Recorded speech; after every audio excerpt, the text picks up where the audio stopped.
家好啊，我係小喇叭啊。今日咧我就想同大家分享一單好有趣嘅案件啊。咁就係發生喺美國嘅。咁之前咧都喺娛樂補習班嗰度提過，有一單案件咧我好想分享㗎。喺美國就係相當之有趣嘅，就係關於咧一個嘅珍藏 LEGO 嘅苦主啦，佢就擺咗啲 LEGO 咧喺一間嘅連鎖玩具店嗰度寄賣，但係咧就離奇咁樣俾人沒收消失，然之後咧就揾咗一個 YouTuber 網紅咧去求助。咁呢堆嘅 LEGO 咧就唔係普通嘅 LEGO 啊，而係咧價值超過20萬美金啊！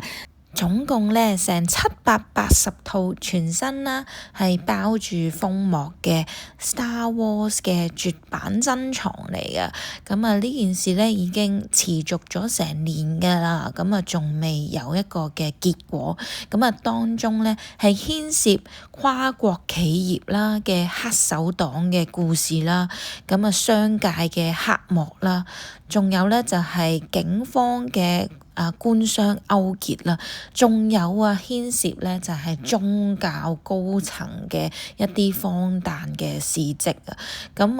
呢件事咧就牽涉，即係呢件事入邊咧牽涉一個嘅YouTuber 啦，就叫 Reckless Ben 啊。Reckless Ben 咧，其實就係你可以話佢唔係一個好多 subscribers 好紅嘅一個嘅 YouTuber 嚟嘅，但係佢都有成100萬嘅 followers 㗎吓。咁但係喺美國嚟講就唔算係 top 10嗰啲啦。咁但係佢都係有啲知名度嘅。咁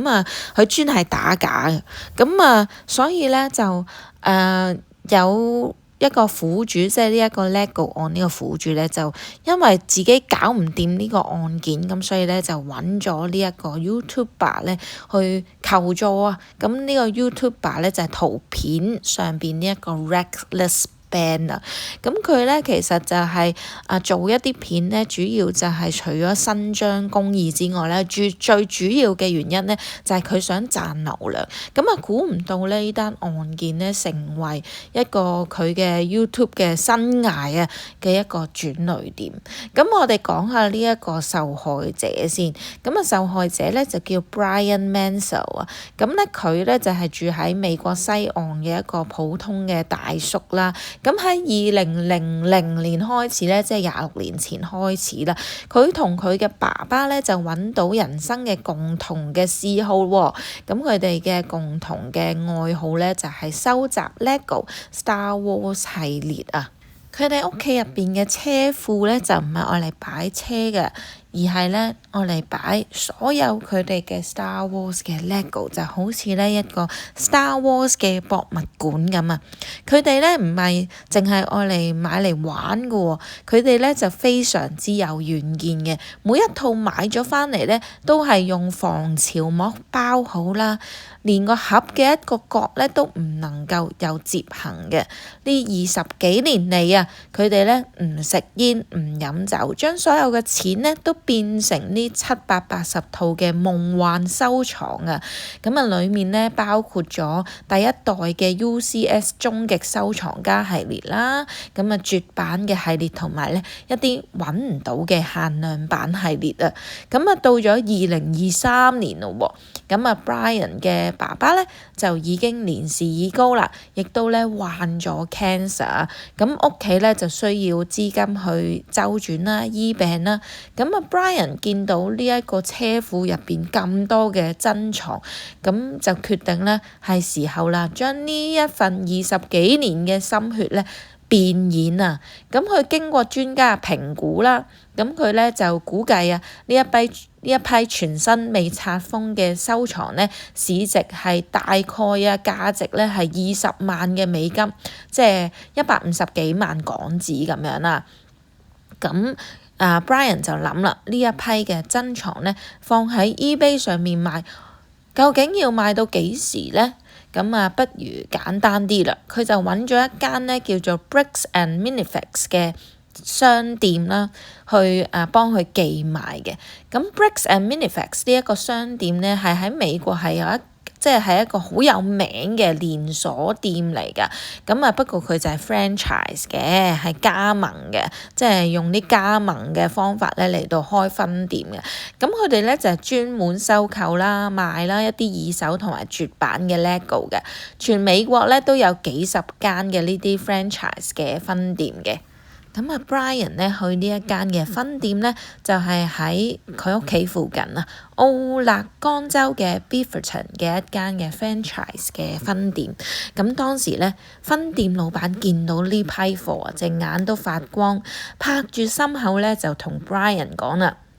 啲貨就交俾我啦，我哋簽一份寄賣合約。啲貨咧放喺我鋪頭賣，每賣出一套，我哋五分賬。或者我每個月固定俾你一筆錢啊。咁啊 Brian 咧就覺得呢間鋪咧，全美國嘅連鎖鋪個招牌咁大，啲合約一定冇問題啦。於是咧佢就好放心咁樣簽咗名喎。咁啊，亦都咧親自開住一架大貨車啊，運咗呢幾十年嚟嘅心血咧，一箱一箱咁樣搬入呢一間鋪度。但係佢咧就估唔到喎，原來呢份合約啊，暗藏咗一個商業法律上面嘅致命地雷啊！呢一間店咧嘅招牌雖然寫住 Briggs and Minifex， 但係佢咧因為係 franchise 啦，加盟店嚟嘅。咁法律上面咧，加盟店嘅老闆如果破產或者違約，咁個總部咧係有權力直接收翻間鋪。而咧 Brian 簽嗰份嘅寄賣合約咧嘅對象就係分店嘅老闆，而唔係咧呢間 Briggs and Minifex 嘅總部啊。咁呢一啲咁細小嘅法律漏洞咧，就演變成一個對付翻 Brian 自己嘅利刀啊！咁咧話說起初嗰幾個月啦，一切都好正常嘅。Brian 咧每個月都能夠收到嗰個分紅啦。咁佢覺得咧阿爸嘅醫藥費同埋屋企嘅開支咧，終於有着落啦。咁啊，去到2024年底咯喎，有一日 Brian 咧照常開住架車經過呢一間鋪頭，想入去同老闆咧打個招呼。點知咧，當佢行到門口嘅時候，成個人都呆咗啊！因為咧間鋪咧已經係拉埋晒簾，所有嘅燈都閂晒，原本咧琳琅滿目嘅 LEGO 貨架咧都已經清空晒啊！咁啊 Brian 咧就瘋狂咁樣打俾分店老闆啦，咁點知咧個老闆嘅電話咧係閂咗機嘅，咁啊 send email 亦都彈返回頭，佢咧就即刻聯繫咗 Briggs and Minifex 嘅猶他州總部啊，咁啊總部咧就竟然同佢講喎，呢間分店嘅老闆啊，因為違反咗加盟條例，並且咧欠落咗總部一大筆嘅債務，所以我哋嘅部門咧已經喺尋晚啊終止咗佢嘅加盟權啦，並且咧依法沒收咗呢間鋪入邊嘅所有資產啊！咁啊 Brian 一聽見咧，成個人都慌啦，咁咧就喺度話：等一陣，總部沒收嗰啲財產，我冇意見啊，但係咧鋪頭入邊嗰批20萬美金嗰一批嘅 Star Wars LEGO 唔係老闆㗎喎，係我㗎喎，我係寄賣㗎啫喎，合約仲喺我度㗎，你快啲俾翻啲 LEGO 我啊！咁啊，當時咧總部嘅回應啊，就係叫佢你躝開啦，唔係你啊咁樣。咁咧呢一個時候啊，阿 Brian 咧就真係好嬲啦，亦都好擔心啦。咁啊，總部咧亦都同佢講咗，即係我哋有法務部嘅法律嘅團隊嘅阿 Brian 先生，你個合約咧就係同分店老闆簽嘅，而家分店老闆係爭我哋錢，所有佢店入邊嘅嘢都係攞嚟抵債㗎，呢個完全係合法嘅。至於你啲 LEGO 就係你同分店老闆之間嘅私人恩怨啊，你有本事你自己去揾嗰個失蹤嘅分店老闆出嚟告佢啦，反正總部入邊嘅嘢咧，我哋係唔會掠返出嚟嘅。咁啊，最過分嘅係咧冇幾耐啊，總部將呢間分店咧係轉手賣咗俾一個新嘅老闆。我哋即管叫呢個新老闆做光頭佬啦。咁啊，光頭佬咧就重新開業啊。咁啊，Brian 咧竟然發現自己嗰一批廿幾年儲翻嚟嘅絕版 LEGO 咧，竟然喺呢一個光頭佬嘅貨架上邊啊，堂而皇之咁樣咧貼咗啲 price tag 啲價錢牌喺度一套一套咧俾佢賣緊。咁啊 Brian 咧就走去個鋪頭嗰度理論啦，但係咧光頭佬就直接咧叫保安將佢掟咗出去鋪頭出邊啦。咁啊 Brian 咧就揾咗個律師㗎，但係律師咧都同佢講，如果要同呢一啲咁嘅美國連鎖大公司打官司咧，單係嗰個訴訟費就要幾萬蚊美金啊！個官司咧可能要打3、5、7年㗎，你得唔得先咁樣？咁啊 Brian 就崩潰啦，因為咧佢老豆已經行唔喐啦，咁啊而亦都係呢一啲嘅 LEGO 咧係佢最後嘅救命稻草啦，因為佢哋都冇錢醫病啦。咁啊於是咧佢點算咧？佢阿爸都等唔到3、5、7年啦，就算可以有錢告嘅話，咁啊所以咧Brian 咧就揾咗呢一個網紅 YouTuber Reckless Ben 啦。呢個 Ben 咧其實咧佢就係中意揭露一啲黑幕嘅，即係佢 YouTube 咧就係揭露黑幕啦，用合法嘅方式咧去惡搞對方，咁啊直到咧對方咧係願意去賠償道歉等等啦。咁啊 Ben 咧就聽到阿 Brian 嘅遭遇之後咧，即刻咧就拍台就話我呢世最憎就係嗰啲大公司咧恰嗰啲老實人啊。咁佢就話咧 Briggs and Minifax 覺得自己有法律團隊好巴閉咩？好，我哋就用 YouTube 嘅形式嚟到解決咁樣。咁阿 Ben 咧就帶住佢嘅拍攝團隊啦，開車就嚟到呢一間咧霸咗Brian LEGO 嘅嗰間奧勒岡嗰個分店。咁咧佢就冇去搗亂嘅，佢只不過咧係開展咗一個好特別嘅復仇計劃。佢首先咧就印咗一條嘅 banner， 咁就寫住咧本店已經永久結業啦，括弧開玩笑。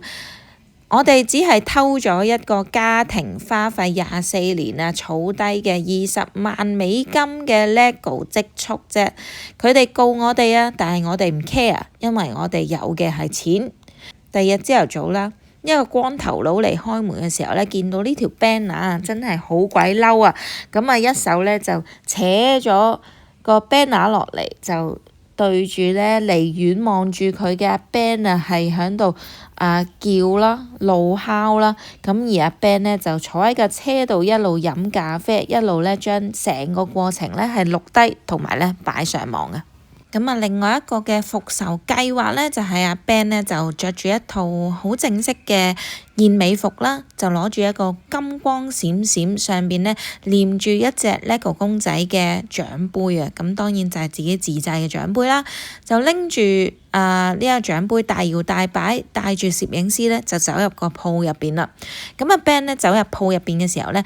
當然裏邊好多小朋友嚟買緊玩具啦，咁亦都有家長啦。咁阿 Ben 咧就好大聲咁樣講：Ladies and gentlemen，我哋今日咧非常之榮幸要頒一個獎俾呢間鋪頭嘅老闆。咁咧呢一個獎項係全球至高無上嘅榮譽係2024年度咧全球最大筆嘅 LEGO 盜竊獎咁樣。咁就話咧感謝呢一間鋪頭成功咗一個老人家嘅20萬價值嘅Star Wars LEGO 大家俾啲掌聲鼓勵啦。咁光頭佬咧即刻塊面黑過木炭，一手咧就遮住個鏡頭，一手咧就喺度報警啊。咁啲客咧聽到咁樣，當然即刻就用好奇怪、好迷惑嘅眼光就望住呢個老闆，甚至咧有人即刻擺低玩具就轉身走人啦。咁然之後咧，阿 Ben 咧亦都喺 LEGO 呢間鋪頭啦、分店啦，就租咗咧，即係隔離啊，租咗一個攤位一個 booth，咁就喺門口嗰度擺檔，就掛起一個嘅新招牌一個 banner，就話咧 We steal from old people LEGO 公司，即係我哋咧專係偷老人家 LEGO 公司啊，咁樣呢個招牌。阿 Ben 咧亦將呢一個招牌啊 We steal from old people 呢一個嘅招牌變成呢一個註冊，咁然之後咧亦都再註冊5間嘅加盟分店啊，咁啊似乎就係想學翻咧 Bricks and Minifex 嗰個嘅玩法。咁阿 Ben 咧印咗啲招牌咧，亦都係印咗咧，即係用呢個招牌印咗一啲嘅陶瓷杯啊、T-shirt 啊咁樣喺嗰個 booth 嗰度賣喎。咁其實佢咁做咧，就係因為佢知道啊，如果佢同呢間大公司打官司咧，咁佢就要用自己嘅錢去告佢。咁但係咧，如果佢惹呢間公司反告翻自己嘅話咧，咁呢間公司就要揼錢出嚟做呢個訴訟去告佢咯喎。咁其實咧，阿 Ben 就係想呢一間公司咧主動去告佢，就令佢咧唔使出呢一筆嘅法律費用啊。另一邊廂咧，佢仲有一條橋嘅喎，就係咧佢用咗一個嘅美國啦憲法保障宗教自由嘅一個條款啦，佢就註冊咗一個合法嘅宗教啊，咁就用咧宗教集體集會慈善活動為由咧，就係舉辦咗一個 LEGO 嘅抽獎啊，咁咧就係阿 Ben 咧就喺個集會上面宣佈啦，呢個抽獎咧嘅獎品咧就係被偷嘅 LEGO， 咁但係咧呢個 LEGO 咧仍然喺嗰個 Bricks and Minifex 嘅手入邊喎，一旦開獎咧，咁呢一個嘅對方咧就會被指控啊，就係犯咗跨州非法賭博詐騙嘅條例。其實我都唔係好識啦，咁但係咧總之咧就係阿 Ben 咧就係諗住當呢一批嘅中獎嘅人士奪得呢啲獎品之後咧，佢哋就可以用小額錢債去追討啊。咁因為小額錢債咧就係最多咧只能夠係10000蚊美金嘅啫，咁所以咧佢阿 Ben 咧就將呢一個獎品咧分拆咗10份10000蚊美金嘅被偷嘅 LEGO 就係作為獎品，咁而呢10個人咧就要分別喺用自己嘅個人名義啦，喺小額錢債啦、小額法庭嗰度咧就係控告呢一個 Bricks and Minifex， 希望咧佢係作出呢個小額錢債嘅賠償嘅。咁最終咧呢10個人全部都係勝訴喎。咁大家都知小額錢債咧就唔需要律師嘅，咁所以咧大集團咧就係冇呢一個有錢人嘅優勢啦咁樣。咁所以咧最終呢10個人咧就係判決咧就係勝訴嘅，咁所以咧呢10個人亦都係會得到咧 Bricks and Minifex 嘅賠償嘅，咁但係都係得10萬蚊美金啫，咁其實仲有10萬蚊嘅美金喎，咁你點樣追討咧？咁阿 Ben 咧，亦都係喺網上發起聯署啦，號召咧所有嘅 LEGO 粉絲係發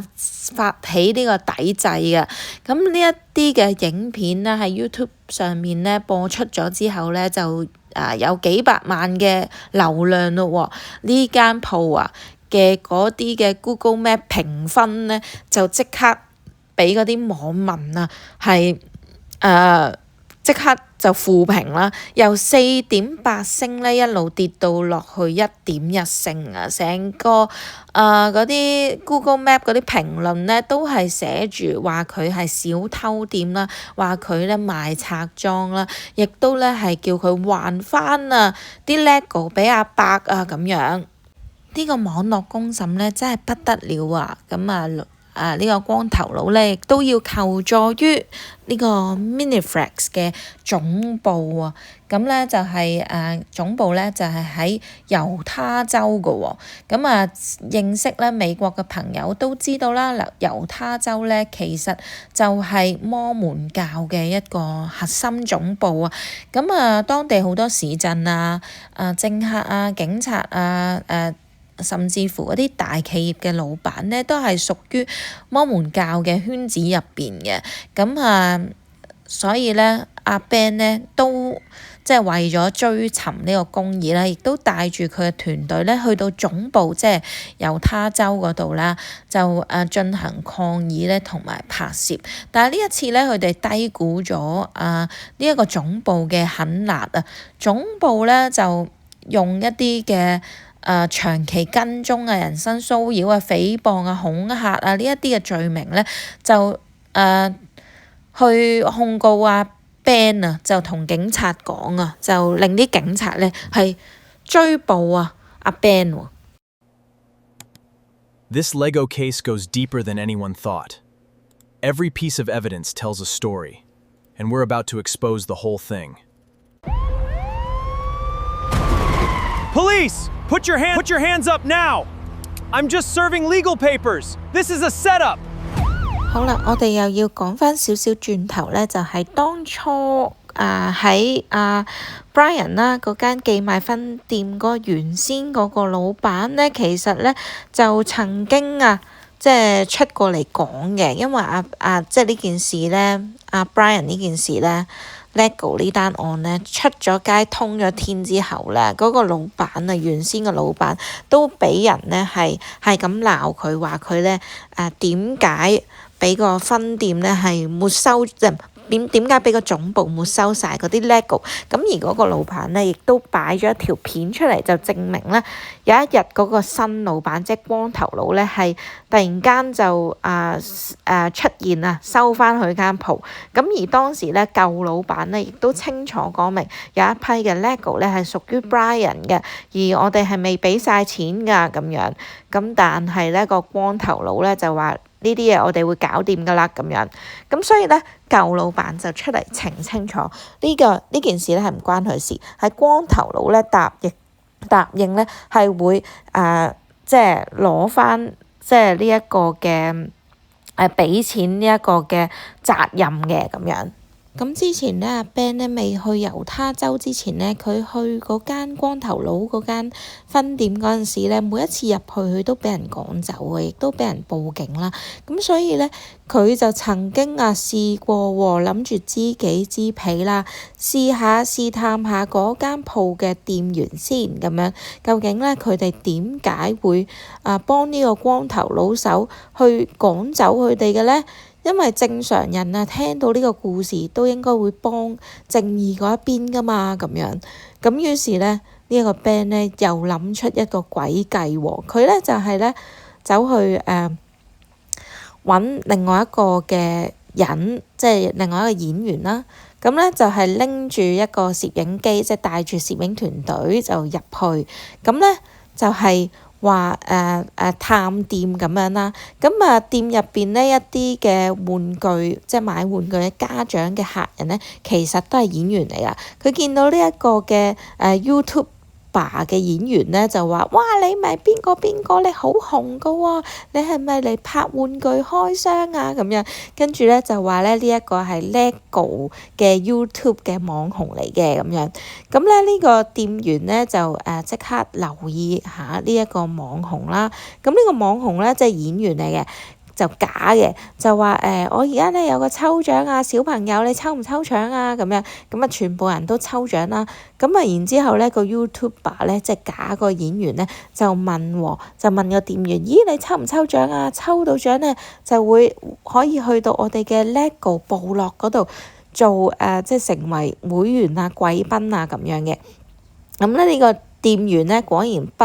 如有詐啦。咁咧就去抽咗獎喎，咁抽咗獎之後咧就中咗獎喎，佢可以咧獲得去呢個 LEGO 部落咧呢個 LEGO 王國做呢個 VIP 一日啊，咁跟住佢係好開心啦，咁咧呢一個嘅演員咧就帶佢，即係呢個網紅演員就帶佢進入呢個森林喎，去咗一個咧好荒蕪嘅森林啦，跟住咧就同個店員講：你咧就係呢個LEGO 王國嘅貴賓啊，咁VIP 咁樣，咁咧就全部咧即係去到森林入邊咧，果然就有一啲 cosplay LEGO 人就出現啦，咁原來佢哋就係嗰啲超級狂熱 LEGO 迷嚟嘅，佢哋就係呢個 LEGO 王國咧嘅人民啦咁樣。咁當佢哋知道咧呢一個嘅店員咧係VIP 嘅時候咧，佢哋就係咁吹捧佢啦，就話店員，即係叫佢個名，譬如個店員叫阿 Jack 嘅，咁佢就嗌Jack 咁樣就係咁咧，就吹捧佢就話阿 Jack 係我哋嘅國王，阿 Jack 國王萬歲，阿 Jack 國王，跟住咧就話今日阿 Jack 話事，阿 Jack 話事咁咧就同佢即係捧到好高啦。咁於是咧呢個店員咧就非常之開心啊，就以為自己咧真係呢個 LEGO 部落 LEGO 王國嘅國王咁樣。咁咧當佢哋款待緊呢一個店員嘅時候咧，佢哋就即係同佢make friends 啦，就講咗即係套咗佢好多料喎，就套咗佢點解咧即係呢個光頭佬啊點樣嗰啲 LEGO 翻嚟賣啦，個總部嘅回應係點樣啦。咁咧佢哋就得出個即係呢啲咁嘅資料咧，就知道原來光頭佬啦同埋總部一路咧都係知道呢件事嘅，一路都知道自己係昆咗人哋啲 LEGO 嘅，咁一路咧都係諗辦法咧點樣可以趕走 Brian 佢哋啊咁樣。當阿 Ben 咧去到猶他州嘅總部，諗住咧同總部直接去談判嘅時候咧，咁Ben 咧就租咗個 Airbnb 嘅屋嘅，咁住嘅，但係咧 Airbnb 嘅屋主咧竟然就去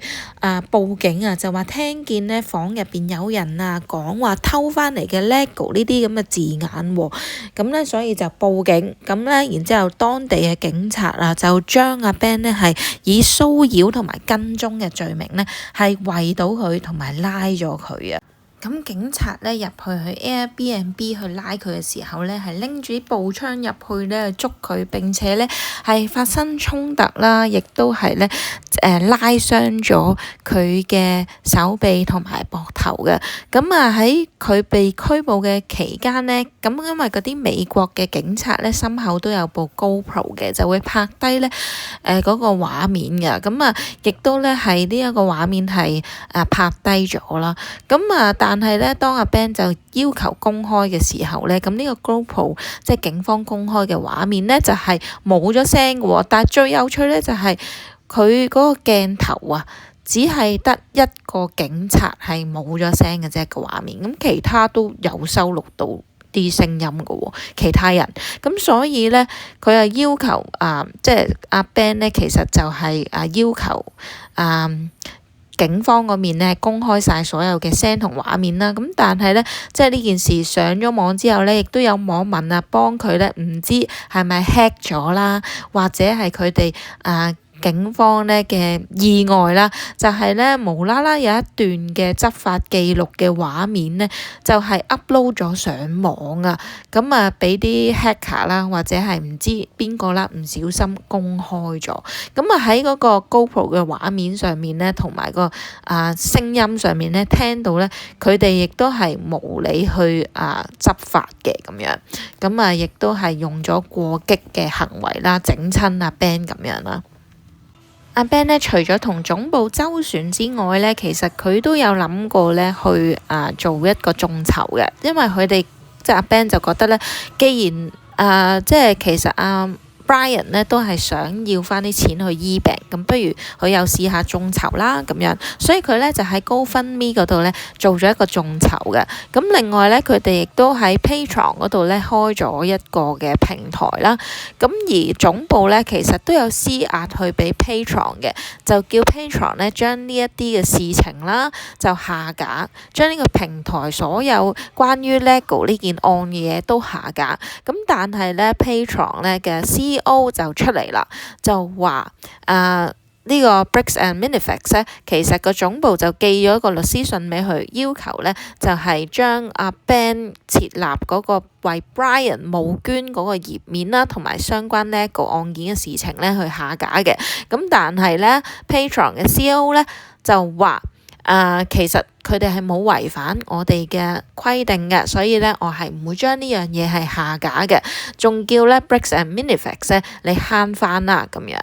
咁啊就話咧我哋會繼續咧支持阿 Ben 同埋 Brian 嘅。如果咧 Briggs and Minifex 唔中意呢個決定咧，歡迎你哋嚟告我。咁呢件事咧亦都為 Patreon 咧係賺取咗好多嘅讚賞啦，網民嗰方面。咁但係咧最新一集咧 Reckless Ben 咧嘅 YouTuber 最新呢一集咧，佢就講出咗事情嘅後續發展啦。咁其實 Briggs and Minifex 咧最尾亦都公開話會再同 Brian 去商討啦，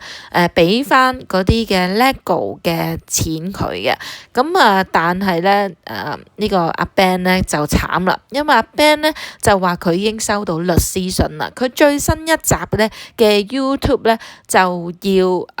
下架，甚至唔可以再提 Briggs and Minifex 呢一間公司啦，因為佢收到律師信啦。佢就話如果你唔照做啦，呢個律師信就話啦，如果你唔照做繼續提嘅話咧，咁佢就會 shut down 刪咗咧呢個 GoFundMe 嘅眾籌嘅平台嘅戶口，咁所有眾籌嘅錢咧都會化為烏有。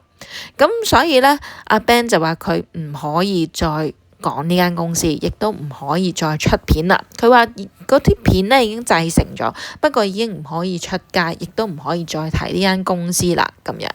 咁我哋又即管睇下呢一場嘅紛爭最尾咧會演變成點啦？因為阿 Ben 咧其實已經因為咧嗰啲拘捕令已經逃離咗美國，而去到墨西哥噶啦。咁最尾又亦都睇下呢件案件會最後可唔可以還到阿 Ben 或者係 Brian 一個公道啦。咁今日咧呢單案咧就講到呢度啦，多謝大家收聽。咁如果之後咧再有 update 再有後着咧，我就會再同大家分享，希望大家鍾意呢一件嘅案件。咁記得咧 like 啦、comment 啦、share 啦，係咪？咁我哋下次再見啦，下次睇下會唔會拍福妹出嚟啦，拜拜。